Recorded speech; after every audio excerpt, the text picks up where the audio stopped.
장 12절부터 13절까지 말씀 두 절을 우리 한 목소리로 읽도록 하겠습니다. 빌립보서 2장 12절에서 13절, 우리 그 자리에서 다 함께 일어나셔서 한 목소리로 읽도록 하겠습니다. 시작. 그러므로 내 사랑하는 사람들이여, 여러분이 항상 순종했던 것처럼 내가 여러분과 함께 있을 때뿐 아니라 지금 내가 없을 때도 두렵고 떨리는 마음으로 여러분의 구원을 이루십시오. 여러분 안에서 하나님의 기쁘신 뜻에 따라 결단하게 하시고 행동하게 하시는 분은 하나님이시기 때문입니다. 기도하겠습니다. 살아계신 하나님 아버지, 하나님 말씀 앞에 저희들 이렇게 서 있습니다. 저희들의 심령을 깨워주시고 완악한 마음을 무너뜨려 주셔서 하나님께서 말씀해 주시는 그 뜻이 어디 있는지 분별하게 하시고 그 뜻 가운데 매일의 삶을 살아나갈 수 있도록 저희들을 인도하여 주시옵소서. 감사드리며 예수님 이름으로 기도드렸습니다. 아멘. 다 자리에 앉아 주십시오.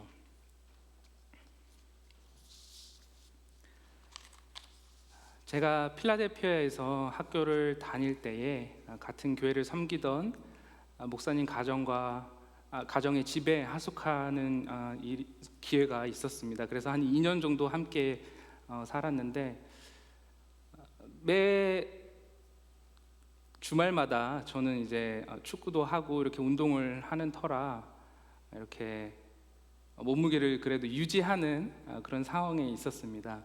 그런데 그 집에 딱 들어갔는데 사모님께서 또 요리를 잘해주시고 또 이렇게 하숙생이라고 이것저것 챙겨주시는 바람에 들어간 지 얼마 안 돼서 이렇게 계속 몸무게가 늘어나는 것이 이렇게 느껴지는 거였습니다. 주일날 가려고 아침에 정장을 입으려고 하면 이상하게 한쪽 허벅지가 안 들어가는 것 같고 꽉 끼는 것 같고, 또 어떤 분은 제 뒤태를 보시더니 약간 바지가 작은 것 같다, 엉덩이가 도드라진다 이렇게 말씀하시는 분도 계시고, 그래서 내가 살이 찌고 있구나, 안 되겠다, 이제 운동을 시작해야겠다라는 생각을 가졌습니다. 그래서 집 근처에 있던 피트니스 센터를 제가 등록을 했습니다. 그래서 등록을 하고 이제 운동을 시작했죠.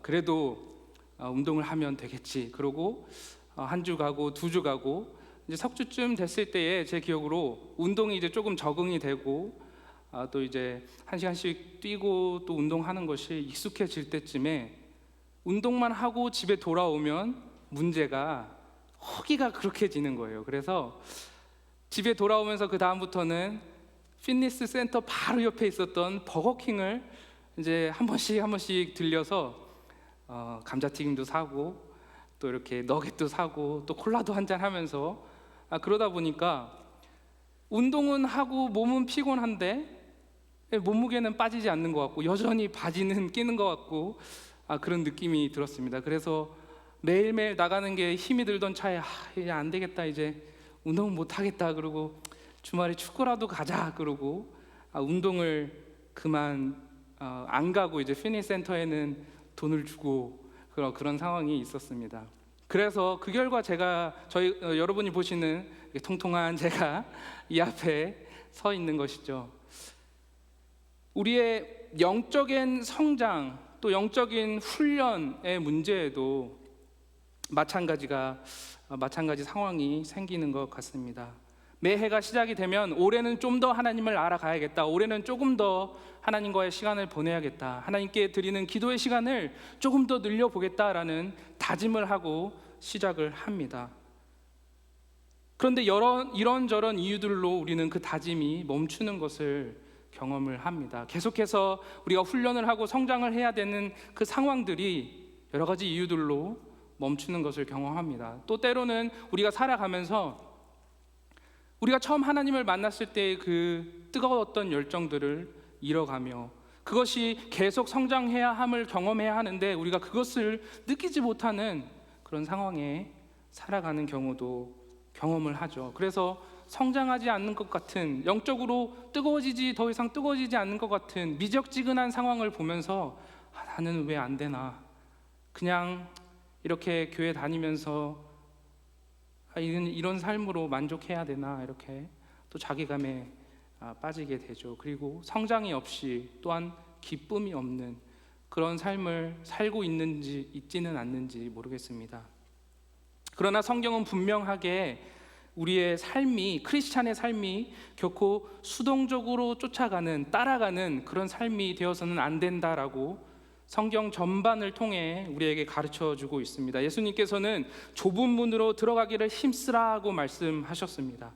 또한 베드로 사도는 그러므로 형제들아 더욱 힘써 너희의 부르심과 택하심을 굳게 하라라고 말을 합니다. 또한 바울 사도는 고린도전서에서 상을 받도록 계속하여 다른질 치라라고 명령하고 있습니다.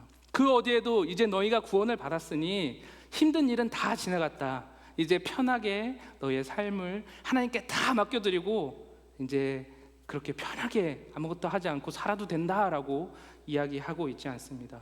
너희가 구원을 받는 순간부터 너희의 신앙생활, 믿음생활은 이제 시작이다. 예수님께서는 제자들에게 너희가 이제부터 핍박을 받을 것이다, 그것을 준비해야 된다라고 말씀을 하시는 것이죠.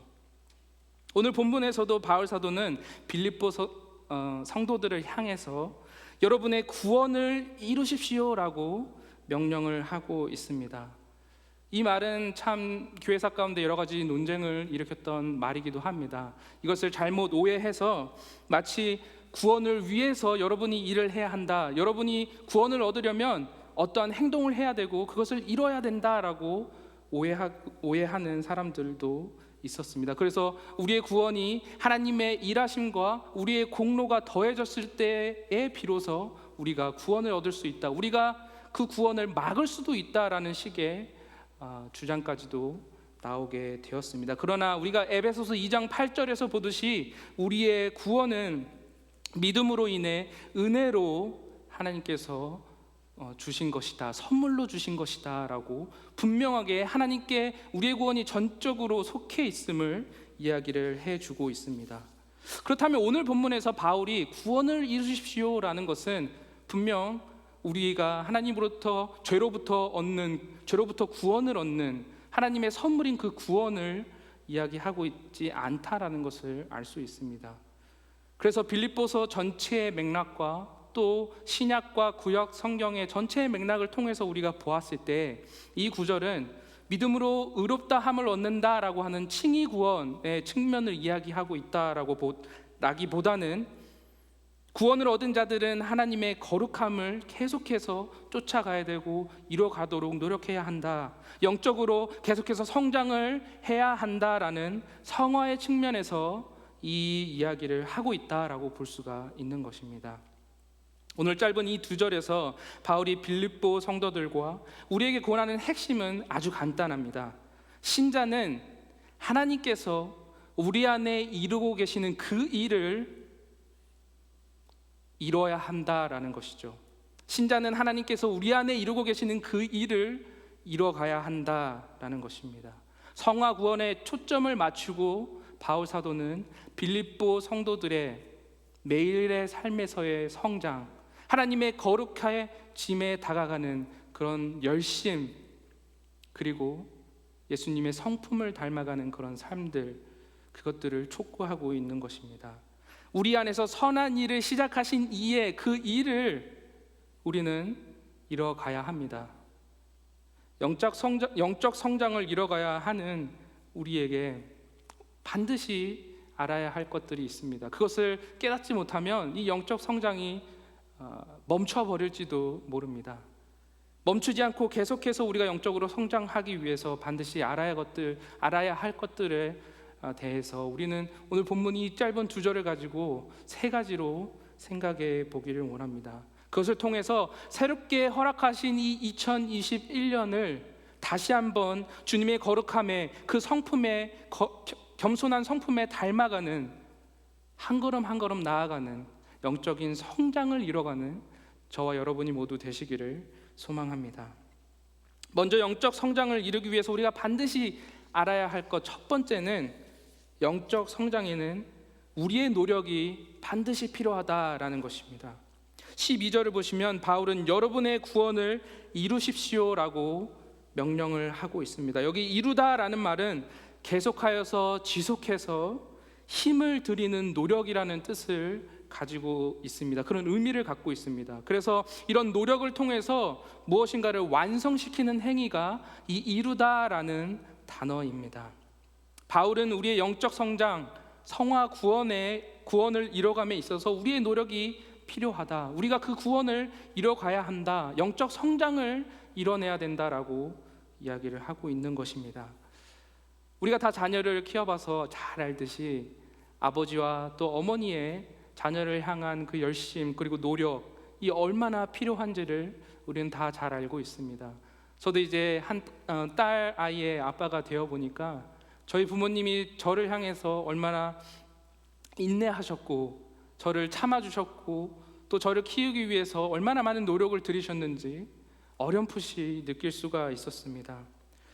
또 우리가 잘 알다시피 그 천재적인 재능을 가지고 있는 사람들도 그 재능을 계속하여서 이뤄내지 않으면, 노력하지 않으면 그 재능이 쉬 사라져 버리는 것을 우리는 알고 있습니다. 노력하지 않으면 그 어떤 성장도 이룰 수 없다라는 것은 굳이 성경에서 또는 영적인 차원에서 뿐만 아니라 우리는 일반 우리의 삶에서도 느낄 수 있는 잘 아는 법칙입니다.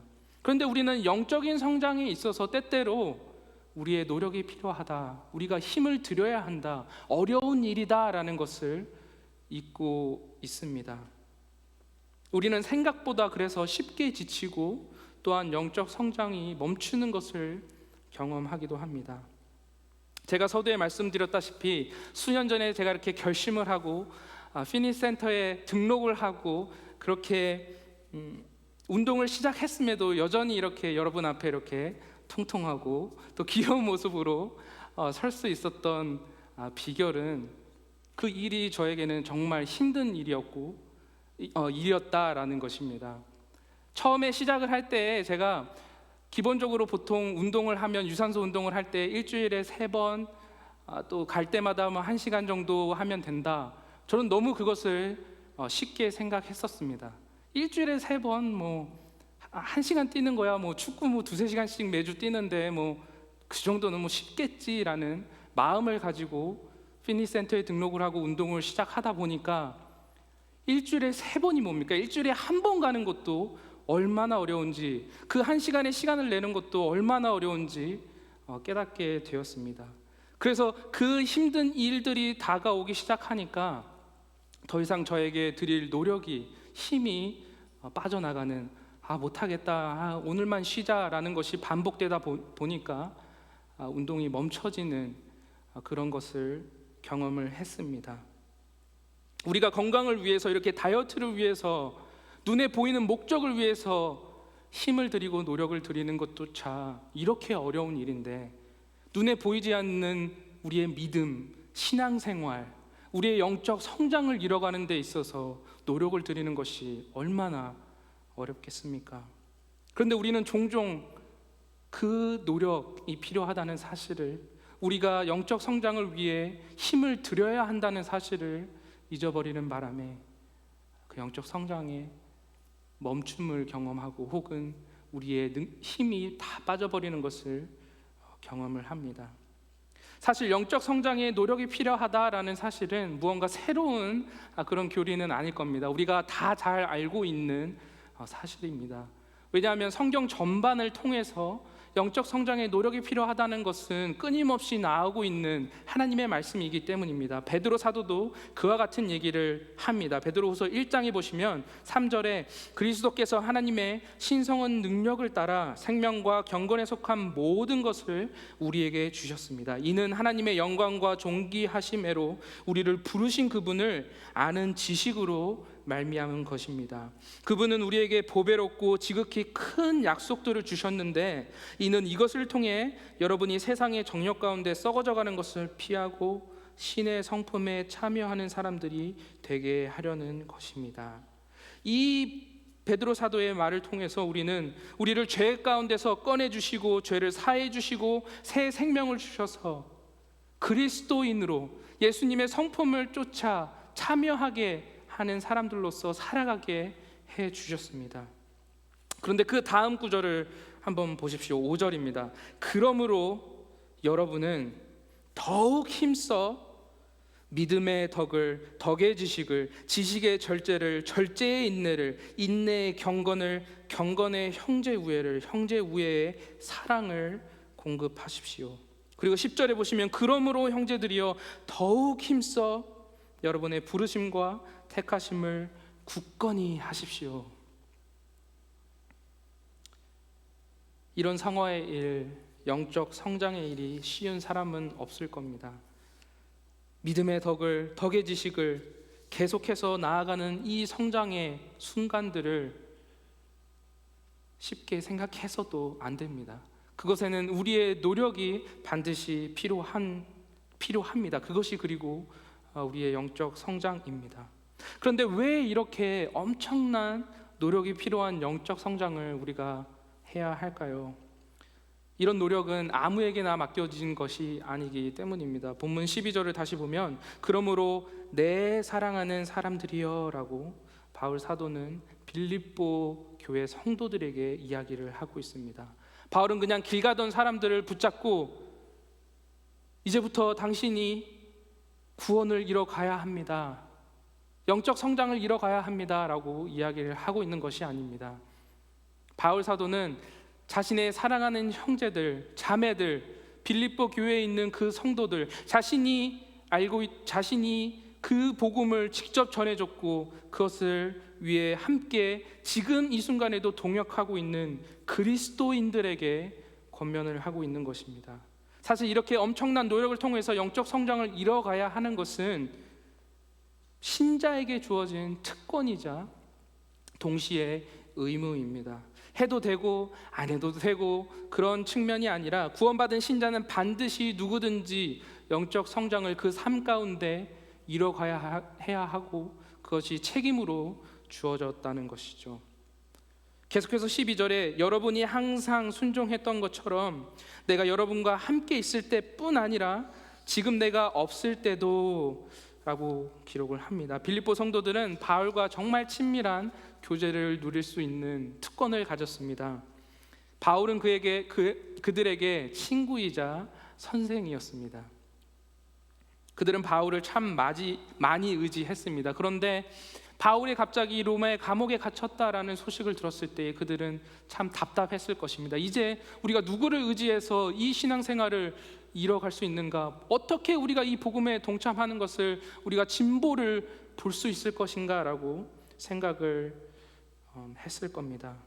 그런 상황에서 바울은 그들에게 편지를 써서 너희들이 이제부터 진정으로 의지해야 하는 것은 내가 아니고 하나님이다 라는 것을 분명히 하고 있습니다. 내가 지금까지 여러분과 함께 있을 때뿐만 아니라 내가 없을 때에도 두렵고 떨리는 마음으로 구원을 이뤄가라 라고 하고 있는 것이죠. 여기서 두렵고 떨리는 마음은 어떤 무서운 것이 나왔을 때 우리가 놀래서 두려운 마음이 드는 그런 말이라기보다는 하나님의 거룩하심과 정의로우심을 아는 자들이 그 앞에서 정말 두렵고 떨리는 마음으로 가지는 경외와 존경의 태도라고 할 수 있습니다. 따라서 구원을 이루십시오에 두렵고 떨림으로라는 말이 더해졌을 때에는 우리가 이뤄가야 하는 그 구원, 영적 성장의 그 일이 정말 우리에게 주어진 중요하고 막중한 책임임을 알 수 있는 것입니다. 그래서 바울은 빌립보 성도들에게 여러분, 저와 함께 있을 때에도 영적 성장을 위해 최선의 노력을 하고 잘해온 것을 저는 잘 알고 있습니다. 그러나 이제는 내가 없더라도 해야 하는 것을, 그것을 이뤄가야 하는 것을 기억해야 합니다. 그것은 신자인 여러분에게, 내가 사랑하는 빌립보 교회 성도들인 여러분에게 주어진 막중한 책임이기 때문입니다. 하나님 앞에서 해 나아가야 하는 책임이기 때문입니다 라고 이야기를 하고 있는 것이죠. 사실 바울은 1장에서 이 비슷한 권면을 했었습니다. 27절을 보시면 여러분은 그리스도의 복음에 합당한 생활을 하십시오. 여러분의 영적 생활을 위해 영적 생활을 이뤄가십시오. 구원을 이루십시오라는 말과 동일한 이야기입니다. 그래서 그 다음에 보시면 이것은 내가 가서 여러분을 보든지 떠나 있든지 해야 하는 것들입니다 라는 것을 이야기를 하고 있습니다. 우리의 영적 성장은 부모의 신앙에 붙들려서 의지해서 해야 하는 것도 아닙니다. 또한 다른 성도들이 하기 때문에 나만 안 하고 있으면 좀 이상하니까 눈치를 보다가 조금이라도 해야겠다라는 식으로 하는 것도 아닙니다. 또한 담임 목사님이 보고 있으니까, 목사님이 해야 한다고 했으니까, 목사님이 부탁했으니까, 하라고 했으니까 해서 하는 것도 영적 성장은 아닙니다. 영적 성장은 두렵고 떨리는 마음으로 누가 주변에 있든지 없든지 하나님 앞에 있다, 코람데오의 마음으로 신전 인격적인 마음을 가지고 해야 하는 우리의 책임인 것입니다. 아마 구약에서 가장 위대한 인물을 꼽으라면 우리 모두 모세를 아마 떠올릴 수 있을 것입니다. 그런데 하나님께서 모세를 부르시고 그를 통해서 이집트에 있던 백성들을 구원하기로 결정하셨을 때에 그들을 데려 나오게 됩니다. 그리고 홍해 앞에 서서 이스라엘 백성은 진퇴양난에 빠져 모세를 향해 불평불만을 내뿜게 되죠. 우리가 그냥 이집트에 있어서 그들을 섬기게 놔두지 왜 굳이 우리를 여기까지 데려 나와서 이 사막 한가운데서 죽게 만듭니까? 라면서 모세에게 불평을 했습니다. 그들은 차라리 여기서 죽는 것보다 우리가 그냥 이집트에서 노예로 그렇게 생활하는 것이 더 나았을 것입니다 라고까지 이야기를 합니다. 그러자 하나님께서는 모세를 통해 모세와 그들에게 해야 할 일을 말씀해 주셨습니다. 왜 너희는 나에게 부르짖느냐? 이스라엘 백성에게 가서 계속 가라고 해라. 너는 가서 지팡이를 들고 물을 갈라라. 그러면 너희는 바다 한가운데로 건너갈 수 있을 것이다. 하나님께서 작정하셨기 때문에 이스라엘을 이집트 근대로부터 구원하실 것이 확실했습니다. 그래서 모세는 그 전 구절에서 너희는 두려워 말라, 가만히 서서 하나님이 하실 큰 일을 바라보라라고 이야기를 했습니다. 그러나 그 이후에 하나님이 구원하실 것은 확실하지만 그들에게 주어진 노력, 그들이 해야 하는 노력, 그 책임이 그들에게 분명히 존재했습니다. 그 과정 가운데 하나님은 그들의 영적 성장을 원하셨고 하나님의 계획을 신뢰하는 가운데 계속해서 홍해로 나아가서 그 물에 발을 딛고 모세는 그 뒤에서 지팡이를 들어 물을 가르는, 그리고 그것을 건너가야 하는 책임을 해야 했습니다. 그것이 분명히 그들에게 구원을 가져다주는 행위 자체는 아니었습니다. 하지만 그런 영적인 성장, 그들의 노력, 그들의 책임을 통해서 하나님이 어떤 분이신지, 하나님이 그들에게 어떻게 구원을 가져다 주시는지, 그리고 그 앞에 하나님 앞에 어떻게 그들이 살아가야 하는지를 가르쳐주고 계신 것입니다. 우리에게도 동일한 책임이 있다라는 것을 우리는 반드시 기억을 해야 합니다. 영적 성장을 위해서 우리의 최고의 노력을, 우리의 모든 것을 들여 이뤄가야 한다는 것을 기억해야 합니다. 그것이 신자에게 주어진 막중하고도 중대한 책임이라는 것을 기억을 해야 합니다. 하나님은 우리를 부르셨고 자녀 삼아 주셨고 구원해 주셨습니다. 그리고 마지막 날에 우리를 구원해 주실 것이 분명하지만 그날이 이를 때까지 우리는 이 땅에서 하나님의 백성으로서의 하나님의 나라를 가져오는 그 영적 성장을 계속해서 이뤄나가야 하는 책임이 있는 것입니다. 매일 한 걸음씩 주님의 거룩함을 닮아가는 그 발걸음을 통해서 말이죠. 그래서 종교개혁자 존 칼빈은 기독교 강요라는 책에서 이 성화가 점진적이고 지속적인 노력이 필요함을 이렇게 강조했습니다. 이러한 회복, 성화입니다. 이러한 회복은 한순간이나 하루에 혹은 1년에 이루어지는 것이 아니다. 하나님께서는 계속적인, 그리고 때로는 아주 더디기도 한 과정을 통해서 그의 택한 자들 안에서 육체의 부패성을 제거하시고 그 죄책을 깨끗게 하시며 그들을 성전, 곧 거룩한 하나님의 집으로 구별하시며 참된 순결에 이끌리는 모든 성향을 회복시켜 가심으로 하나님의 택한 자들은 평생토록 회개를 실천하며 또한 이런 싸움이 죽음에 이르러서야 비로소 종결될 것임을 아는 것이다. 영적 성장은 하루아침에 이루어지는 그런 일이 아닙니다. 우리의 죽음에 이르러서야 비로소 그것이 종결될 것임을 알며 노력해야 하고 그것을 책임으로 받아들이는 그런 일이어야 합니다. 그리고 그것은 긴 여정이고 아주 고된 여정입니다. 그리스도인이 된 순간부터 우리는 영적 성장에 온 힘과 책임을 다해 우리의 구원을, 영적 성장을 이뤄가야 하는 것이죠. 그것을 통해 우리는 하나님은 우리의 영적 성장을 이뤄가신다는 사실 또한 발견할 수 있습니다.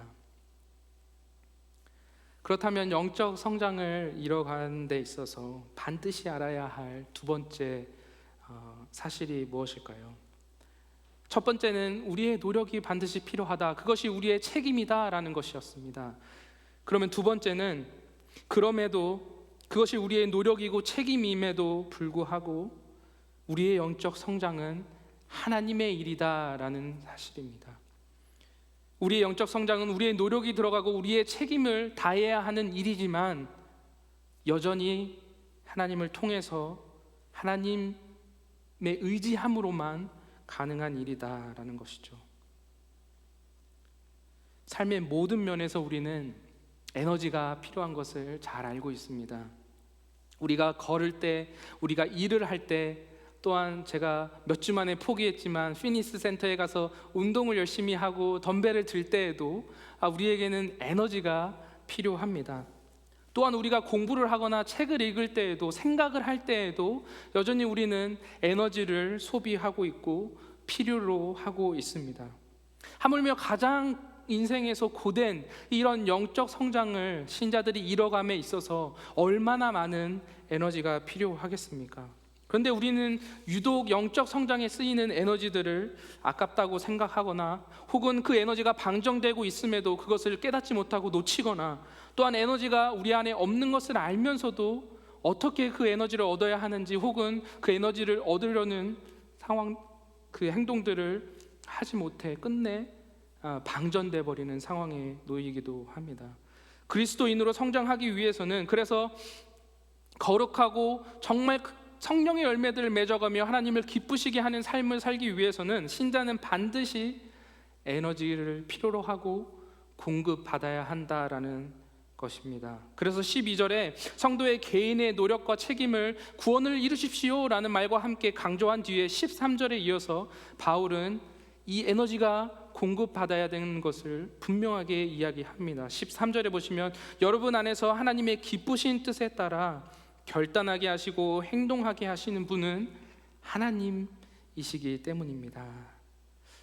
여기 여러분 안에서 하게 하시는 이라는 단어는 에넬게오라는 단어입니다. 하게 하다, 에넬게오라는 단어인데 이 단어에서 우리가 잘 아는 영어 단어인 에너지라는 단어가 나왔습니다. 그러니까 우리가 계속해서 영적 성장을 지속할 수 있도록 우리 안에서 에넬게오 하시는 분은 우리가 아니고 성령 하나님을 통한 역사라는 것을 우리는 깨달아야 합니다. 우리가 영적 성장을 위해서 노력을 들이고 책임을 다할 때 에너지가 반드시 소비되는데 그 에너지를 어디로부터 공급받을 수 있는지 바울은 분명하게 이야기를 해주고 있습니다. 우리가 명령을 받은 대로 쏟아 부어야 하는 이 성화의 에너지의 필수적인 공급처가 바로 에넬게오 하시는 하나님, 바로 하나님 그분이심을 분명히 이야기하고 있는 것입니다. 그래서 존 맥카더 목사님이라고 캘리포니아 그레이스 커뮤니티 처치를 담임하고 계시는 목사님은 이 협력적으로 이루어지는 성화의 모순성에 대해서 이렇게 설명을 합니다. 성화는 하나님의 능력을 통해서 성취되는 인간의 책임이다. 성화는 하나님의 능력을 통해서 성취되는 인간의 책임이다라고 말씀하셨습니다. 그런데 우리가 여기서 한 가지 놓치지 말아야 할 것이 있습니다. 12절을 보시면 가장 먼저 나오는 단어입니다. 무엇입니까? 제일 처음에 나오는 단어가 그러므로라고 하는 단어입니다. 그러므로라고 하는 단어는 이전에 얘기했던 그 이야기를 기반으로 해서, 그것을 근거로 해서 지금 이야기를, 이제 앞으로 나오는 이야기를 주장할 때 쓰이는 접속사입니다. 그래서 오늘 본문 이전 단락에 우리가 지난번에 살펴봤듯이 예수님의 낮아지심과 그 겸손한 십자가의 죽으심을 통해서 구원을 이루신, 그리고 다시 높아지신 예수님의 겸손의 본에 대해서 이야기를 했습니다. 그리고 바로 이어서 오늘 12절에 그러므로라고 이야기를 하고 있는 것입니다. 다시 말해서 예수님의 겸손과 순종으로 이루어놓으신 그 여러분의 구원이 여러분에 있기 때문에, 그러므로 내 사랑하는 사람들이여, 우리는 영적 성장을 이뤄가야 합니다 라고 권면을 하고 있습니다. 우리의 구원의 근거가, 우리의 구원을 이뤄가야 하는 근거가 예수 그리스도께 있다는 것입니다. 그리고 또 13절에 보면 중요한 연결사가 또 하나 있습니다. 바로 왜냐하면이라는 단어입니다. 13절에서 찾아볼 수는 없습니다. 우리말 성경에 나오지는 않는데 그 단어가 왜냐하면 뭐뭐하기 때문입니다 라는 우리말로 해석을 할 수 있습니다. 그래서 제 생각에 아마 13절 마지막에 하나님이시기 때문입니다 라는 말이 있기 때문에 굳이 왜냐하면이라는 단어를 번역하지 않은 것 같습니다. 그런데 어차피 그것은 한 단어입니다. 어쨌든 13절 시작하기 직전에 바울은 왜냐하면이라는 단어를 사용했습니다. 그런데 이 단어는 재밌는 게 그러므로라고 하는 단어와 접속사와 똑같은 일을 합니다. 그런데 그 방향이 반대입니다. 그러므로는 어떤 이야기를 하고 그 근거를 통해서 내 주장을 하는 것인데, 왜냐하면이라는 것은 그 근거를 미리 얘기하고 주장을 얘기하고 그 다음에 그 근거를 왜냐하면이라고 이야기할 때 쓰이는 접속사입니다. 그래서 예수님께서 겸손으로 이루어주신 구원이 있기 때문에 5절에서 11절까지 있기 때문에 12절에 그러므로 우리도 구원을 이뤄가야 합니다. 왜냐하면 하나님께서 우리 안에 계속해서 에너지를 공급해 주시기 때문입니다 라고 이야기를 하고 있습니다. 보시면 12절에는 우리가 해야 하는 성도의 삶이 나타나고 있습니다. 구원을 이뤄가라 라고 하는 성도의 삶입니다.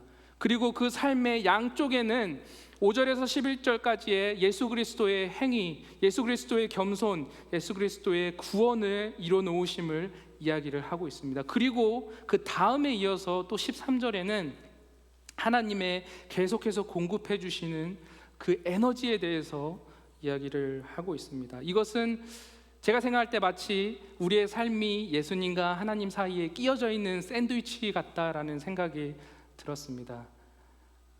여러분 샌드위치 좋아하시죠? 파네라 같은 데 가면 샌드위치 참 맛있게 나오는데, 보면은 샌드위치 속에 끝에는 반드시 빵이 이렇게 감싸고 있습니다. 만약에 그 양쪽에 쌓여지는 빵이 없다고 생각해 보십시오. 그러면 그 안에 있는 햄이나 야채 같은, 토마토 같은 것들이 어떻게 되겠습니까? 그것들은 이렇게 잡아주는 힘이 없기 때문에 다 이렇게 부스러져서 떨어지고 그 소스도 다 흘러내릴 것입니다. 우리의 영적 삶도 마찬가지입니다. 그리스도와 하나님께 붙잡히지 않는 삶은, 그리스도와 하나님을 통해서 에너지를 계속해서 받지 않는 삶은 하나로 뭉쳐지지 못하고 falling apart 될 것입니다. 산산조각 날 것입니다. 그래서 햄도 따로 떨어지고, 소세지도 따로 떨어지고, 또 레타스도 따로 떨어지고, 토마토도 따로 떨어져서 하나의 삶으로 살아갈 수 없는 엉망진창인, 소스도 흘러내리고 하는 그런 삶이 되겠죠. 우리 스스로 샌드위치가 될 수는 없습니다. 반드시 샌드위치 속에 양쪽의 빵으로 감싸져야 하는 것입니다. 그리스도와 하나님으로 딱 쌓여진 그 샌드위치 당한 사람의 삶도 하나로 뭉쳐지고 보기도 좋고 또 맛도 좋을 것입니다. 왜냐하면 하나님과 예수님으로부터 계속해서 에너지를 공급받고 든든하게 붙들려 있을 수 있기 때문입니다. 그런데 많은 사람들은 이렇게 하나님이 에너지를 공급하심으로 일하고 있는 하나님의 일하심과 동시에 우리도 여전히 우리의 노력을 들여서 해야 하는 우리의 노력과 책임을 모순이라고 생각하고 이해하지 못합니다. 하나님께서는 우리의 삶과 경건을 위해서 계속해서 필요한 모든 것들을 공급하실 의무가 있는 것이고, 우리도 그 하나님을 위해, 하나님의 영광을 위해, 하나님을 기쁘시게 하기 위해 적극적으로 그 공급하심을 받아 우리의 영적 성장을 이뤄가야 하는 책임이 있는 것입니다. 그러나 이 모순적인 진리는 우리의 이성으로는 이해하기가 쉽지 않습니다. 아마 저는 완전하게 죽기 전까지는 이것을 이해하지 못할 것 같습니다. 제가 이렇게 설교를 하고 있으면서도 이 두 개가 어떻게 동시에 일어날 수 있는지, 우리가 최선을 다해서 우리의 노력을 드려야 하지만 그것이 어떻게 하나님의 일이 될 수 있는지는 충분하게 이해할 수 있게 이성적으로 설명하기 쉽지 않습니다. 그러나 한 가지 확실한 것은, 우리가 하나님을 의지하고 나아갈 때에 하나님의 무한하신 지혜 안에 있는 이 명확한 두 진리, 모순되지 않는 이 두 진리를 받아들이게 하시고 믿게 하시고, 그것을 통하여 하나님께 순종하는 삶을, 영적 성장을 이뤄나가게 하신다는 것입니다. 그렇기 때문에 우리는 우리의 노력과 책임이 필요하다라고 하는 한쪽 진리와, 그럼에도 불구하고 그 노력과 책임은 하나님의 일이다, 하나님의 일하십니다, 하나님의 공급하심으로만 가능하다라고 하는 그 진리를 동시에 우리는 알고 있어야 하고 그것을 깨달아야 합니다. 마지막으로 영적 성장을 위해서 우리는 반드시 알아야 할 사실이 한 가지 더 있습니다. 그것은 이런 하나님의 일하심과 우리의 책임을 이어주는 핵심 요소가 순종이다라는 것입니다. 하나님의 에너지를 의지하지 않는 자는 결코 영적 성장을 이뤄낼 수 없습니다. 그런데 하나님의 에너지를 의지하면서도 순종하지 않는 자 또한 영적 성장을 이뤄낼 수 없습니다. 12절을 다시 보시면, 그러므로 내 사랑하는 사람들이여, 여러분이 항상 순종했던 것처럼 구원을 이루십시오 라고 이야기를 합니다. 다시 말해서 그들이 복음을 들은 그 처음 순간부터 지금까지 계속해서 구원을 이루어 왔다는 것인데, 그것은 바로 계속해서 하나님의 예수 그리스도의 복음에 순종했던 삶이라는 것을 이야기하고 있는 것입니다. 그래서 순종으로 영적 성장을 계속 이뤄가라 라고 이야기를 하고 있고, 그 예를 그들에게 이 전 구절에 예수 그리스도가 십자가에 죽기까지 순종했다라는 것을 통해서 이야기를 했습니다. 성경은 진정한 성화는 하나님의 역사하심과 그것을 믿는 사람들이 계속해서 자기 절제를 통해, 죄를 비워냄을 통해서 이루어가는 일이다라고 가르쳐주고 있습니다. 요한 1서 2장에 보시면, 누구든지 하나님 안에서 살아간다면 그리스도께서 행하신 것과 같이 자신도 그렇게 행해야 한다라고 이야기를 합니다. 또한 요한복음 3장 16절에 예수님께서 이렇게 말씀하셨습니다. 아들을 믿는 사람에게는 영생이 있다. 그러나 아들에게 순종하지 않는 사람은 생명을 보지 못하고 도리어 하나님의 진노를 받게 된다. 따라서 우리의 책임과 하나님의 일하심을 이어주는 핵심 요소는 분명하게 순종이라는 것입니다.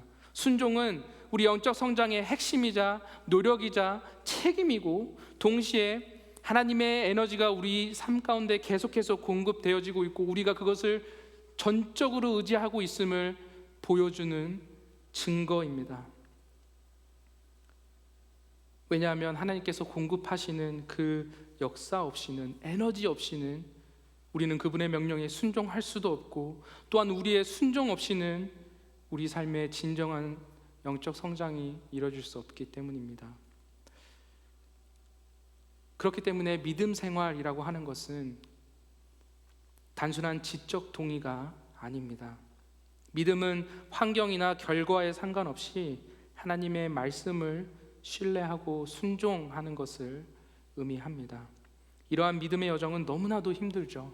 그래서 영적으로 성장하는 것은 엄청난 고통이 따르고 희생이 불가피합니다. 세상 다른 사람들과는 비교할 수 없는 또 다른 노력이 우리 삶에 필요한 것이 바로 영적인 성장 그리고 순종의 길입니다. 그래서 어떤 이들은 그리스도 신앙의 삶에 있어서 이 순종이라고 하는 아주 중요한 핵심 요소를 빼버렸습니다. 그리고 나서 그저 신앙생활을 단순히 지적 동의의 수준으로만 만들어 버렸습니다. 교회에 오십시오, 하나님을 믿으십시오, 함께 예배하십시오, 일주일에 한 번만 오셔서 그저 주머니에 있던 돈 꺼내서 헌금하시고 제가 하는 말씀에 아멘 하시고 그렇게 돌아가시면 됩니다. 그러면 하나님이 여러분을 구원해 주실 것입니다 라는 수준으로 만들어 버린 것이죠. 그것은 마치 다른 이교도 사람들이 금송아지에 가서 경배하고 인격적인 하나님을 비인격적인 송아지처럼, 그런 우상처럼 만들어버리는 행위와 같습니다. 하나님이 우리에게 순종을 요구하시는 이유는, 가장 큰 것은 우리와 관계를 맺고 싶어 하시기 때문입니다. 하나님께서 아담에게 이 선악과는 먹지 말라라고 이야기를 하셨을 때에 그것은 그에게 하지 말라는 제약을 주시기 위한 것이 아니라, 너가 나의 말에 순종하고 내가 이것을 통해 너를 사랑하고 우리가 함께 관계를 맺을 수 있다라는 것을 보여주시기 위함이었습니다. 그러나 인간은 순종하지 않고 그 관계를 깨어버린 것이죠. 그렇게 신앙생활에서 순종을 빼버리니 단순한 지적 동의, 또한 인격적인 하나님, 우리와 관계 맺어주시고 싶어하는 그 하나님을 말도 하지 못하고 그냥 그 자리에 서 있는 금송아지와 같은 비인격적인 무능한 신으로 만들어버린 것입니다. 그러자 교회는 이 세상에서 힘을 잃기 시작했습니다. 그러나 여러분, 지금 이 순간 크리스찬으로서 우리가 받은 그 영생이라고 하는 큰 축복만큼 우리에게 주어진 신앙 성장이라고 하는 영적 성장이라고 하는 큰 책임이 주어져 있음을 우리는 반드시 깨달아야 합니다. 우리는 축복만 바라며 거짓으로 신앙생활을 하고 있지는 않았는지, 그저 단순한 지적 동의를 통해서 우리가 구원을 받았다고 안심하고 있지는 않았는지, 그래서 우리와 인격적인 관계를 맺기를 원하시는 하나님을 비인격적인 금송아지로 만들어버리지는 않았는지, 다시 한번 우리의 영적 성장의 현주소, 우리의 순종의 현주소를 살펴봐야 합니다. 우리의 신앙이 더 이상 성장하지 않고 있다라고 느꼈을 때에 가장 먼저 들여봐야 하는 부분이 바로 이 지점입니다. 우리가 과연 하나님의 말씀에 아멘으로 화답했을 때에 우리의 삶으로 살아내고 있는가, 순종하고 있는가. 그것이 엄청난 고난과 고뇌와 노력과 책임이 뒤따르더라도 내 삶을 바쳐 희생하며 순종하고 있는가. 100년 전 일제의 칼날 앞에서도 우리의 신앙의 선배들은 일사각오의 마음을 다지며 하나님의 말씀에 순종하며 한 하나님을 섬겼습니다. 그리고 그 신앙이 저와 여러분에게 전해진 것입니다. 그 믿음의 선배들의 목숨을 걸고 지킨 그 신앙, 우리가 그것을 뛰어넘을 수는 없어도 적어도 부끄럽지 않도록, 그렇게 힘들게 물려주신 이 신앙, 그리스도를 믿는 복음, 이것에 부끄럽지 않도록 살아야 하지 않겠습니까? 그분들을 통해 우리가 배운 순종은 다른 것이 아닙니다. 죽기까지 하나님 말씀에 순종했던, 그래서 결국 그 십자가에서 죽으심으로 모든 것을 이뤄놓으셨던 그리스도의 순종입니다. 우리는 과연 그 순종을, 우리가 물려받은 그 순종을 우리 자녀들에게 똑같이 물려주고 있습니까? 우리는 이 부분을 반드시 생각해야 합니다. 성도 여러분, 하나님의 일하심과 우리의 책임은 동전의 양면과도 같습니다. 그래서 오늘 바울은 인간의 책임이라고 하고 있는 이라는 동전의 한쪽 부분을 보고 있습니다. 그리고 13절에 이르러서 그 반대편에 하나님의 일하심이라고 하고 있는 측면을 이야기하고 있는 것입니다. 우리의 영적 성장을 이뤄내야 하는 책임이, 그 노력을 들여야 하는 필요성이 우리에게 반드시 있습니다. 그것은 어려운 길이라는 것을 잘 알고 있습니다. 그러나 그 어려움을 이기는 에너지를 우리 안에서 매일같이 공급해 주시는 분은, 그래서 우리가 의지해야 할 분은 하나님이시라는 사실을 우리는 반드시 기억을 해야 합니다. 그래서 우리의 최고의 것을 들여서 하나님의 말씀에 순종하는 영적 성장의 삶을, 신앙의 삶을 살아야 합니다. 그저 단순히 지적 동의로만 끝나는 그런 거짓된 복음의 삶이 아니라 지적 동의를 넘어서서 우리의 온 몸으로, 온 마음으로, 온 인생으로 주여 믿습니다, 제가 살겠습니다, 순종하겠습니다 하고 나아가는 그 신앙의 성장, 그것을 이뤄가야 하는 책임이, 그리고 그것을 이뤄가기 위해서는 하나님의 힘을 의지해야 하는 것이 우리 삶에 있는 것입니다. 그래서 그 모든 책임을 다하고 난 후에 우리는 반드시 그 공로를 하나님께 돌리며 예수님이 가르쳐 주시는 대로, 명령을 받은 대로 했을 뿐입니다. 우리는 그저 무익한 종입니다 라는 고백이 우리에게 있을 뿐입니다. 그것이 진정한 영적 성장이고 두렵고 떨리는 마음으로 하나님 앞에 드리는 순종의 마음입니다. 오늘 하루도 주님을 그렇게 의지함으로 계속해서 주시는 그 에너지를 힘입어서 우리에게 주어진 노력과 책임이 있음을 깨달으며 하나님의 말씀에 순종하는, 그래서 매일매일 하루하루 하나님을 기뻐하시는 그 거룩함의 삶에, 영적 열매를 맺어가는, 성령의 열매를 맺어가는 삶에 매일매일 다가가시는 그런 저와 여러분이 다 되시기를 간절히 소망합니다.